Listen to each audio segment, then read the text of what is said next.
I want to ask for people out there, what would be Iman Gadzhi's top 3 tips to have a powerful Facebook campaign, right? So say someone wants to get customers into their business, generate leads, and let's say they know nothing or barely know a little bit. After all this experience working with customers at all levels, what would your top 3 tips be to be an efficient Facebook marketer to generate leads and customers for your business? Top 3 tips. Number 1, if you're actually looking to sign on a client, you want to look for those easy clients. So easy clients, or for example, this company that we just signed, Matcha.com, they had a podcast with Tim Ferriss, and then one with Kevin Rose, and then one with Joe Rogan. They're about to have 3 more podcasts featured. What that means for us is we can take the last 6 months of their pixel data. So the pixel is a thing that, you ever notice you'll go onto someone's website and then you see them like 2 minutes later on your Facebook, ad being served to you. If you can take on a client that has some sort of pixel data, most of the time, if they haven't worked with an agency, I can backdate them 6 months and take 6 months of website traffic and take 6 months of initiate checkout or add payment info.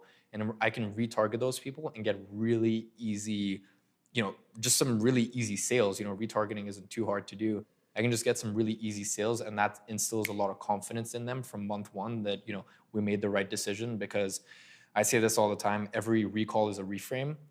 So, I like that. That's also why I tell all of my students, never, ever, ever manually invoice.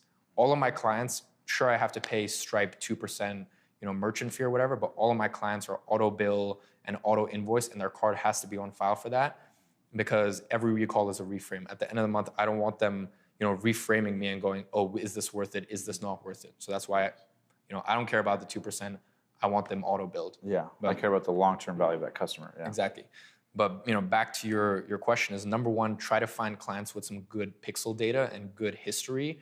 What's the Facebook pixel for those who might not know? So the pixel is, you can get something called a Facebook pixel helper, and it'll show up in the top right as it's a Chrome extension. Basically, a pixel is just a line of code. It's basically a cookie that tracks what a person does on the website. For me, with a client like Matcha or a client like Aura or just some of my other info product clients, we can come in and we can take past pixel data and we can then retarget those people. And that's a really easy way just to get results from like day 1. And the same thing can apply if they have a good Facebook or Instagram or even YouTube, is any sort of social. Like, for example, right now I could run an ad for you.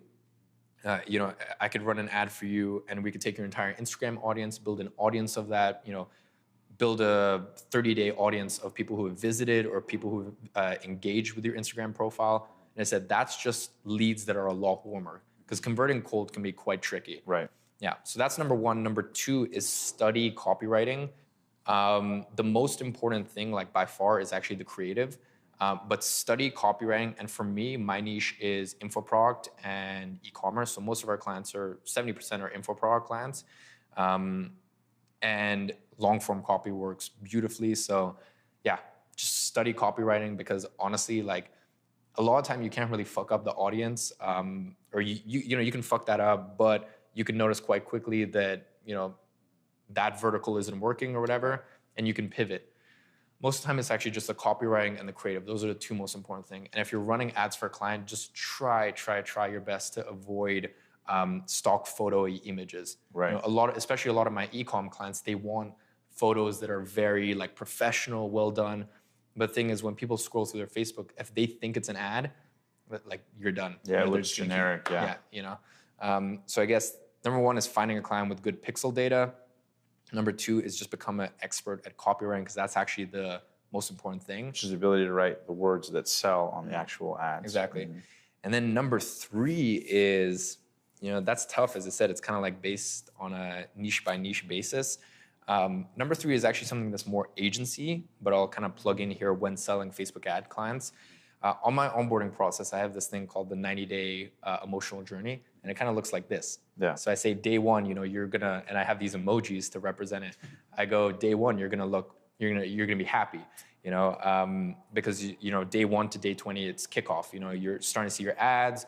Your mom's hitting you up saying, "Hey, son, like I saw your ad, whatever." But then from there it goes down, and that day 20 to day 20 to day 40 is when they start to reframe and they start to second guess, because at the end of the day, you're still trying to figure out, what audiences work best for them, what sort of tone of voice works best for them, et cetera, et cetera. Now, most people, and what I did was I did a rolling month by month contract. These days, it's a 3-month minimum, and then from there, it's rolling month by month.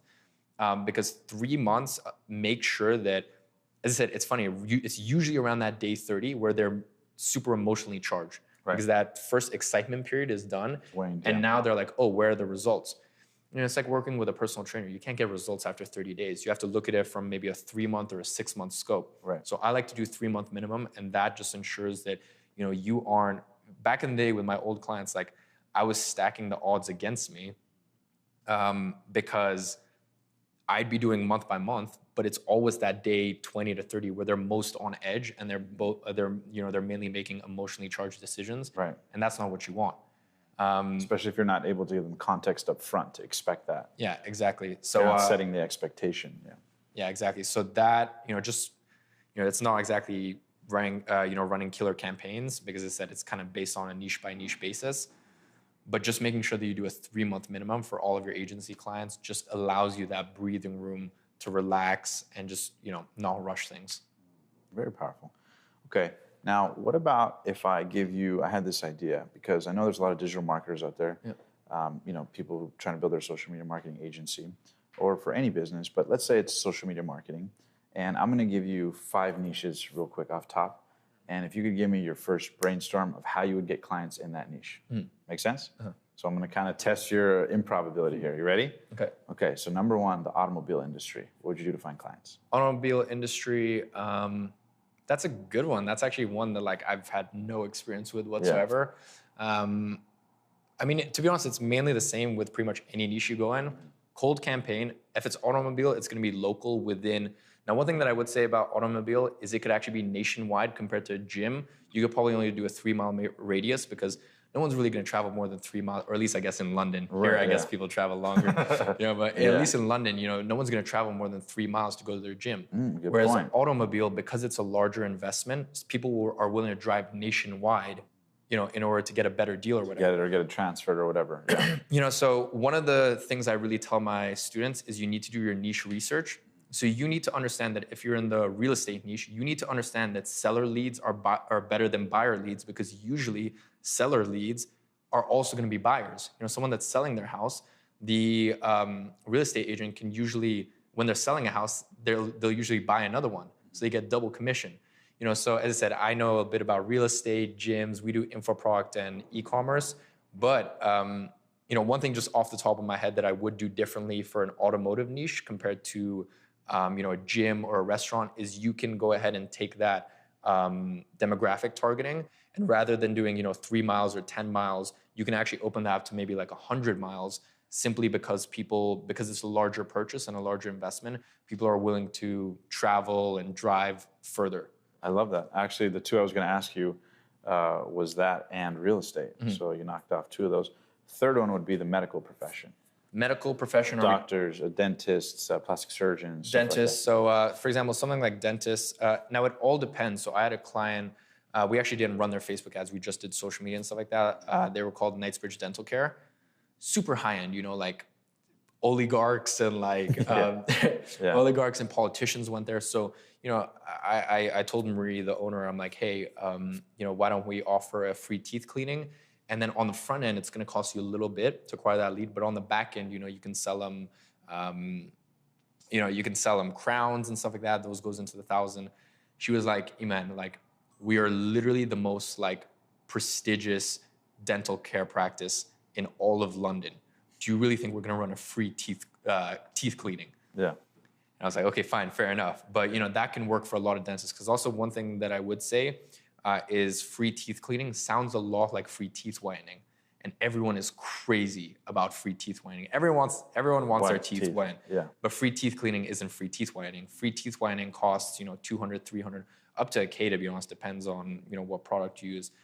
But you can bring someone in for free teeth cleaning, which is mainly just hygiene. Have that as a free offer and be like, right at the end, because this is what I was trying to get Marie to do, but she, her practice is too prestigious, too snobby. But I hope they don't hear this one. Yeah. I was like, so Marie, so at the end of it, we'll bring people in for a free teeth cleaning. And then at the end, I want your dentist to basically, tell the patient, be like, oh, do you drink coffee? Do you drink a lot of coffee or drink wine by any chance? And they'll be like, yes or no. And most of the time they'll be like, why do you ask? And then, her team can be like, oh, it's just, your teeth are quite brown. And at that point, it's like, oh, okay. They hit the pain point. Oh, yeah, what could you do to help me? Makes sense. And that's how you can kind of take them up that value ladder. If you guys enjoyed that video, be sure to hit that subscribe button right now, because every week we bring you the very best in personal development content, interviews, and insight to help inspire you to take your life and your dreams and make them a reality. And also, if you want to know how to book dream guests the same way I have, you can check the link below for my top 3 secrets. So if you have a podcast or a show or whatever it is and you want to collaborate with them, if you click that link below, I'll give you those top 3 secrets to help you get in touch with anybody.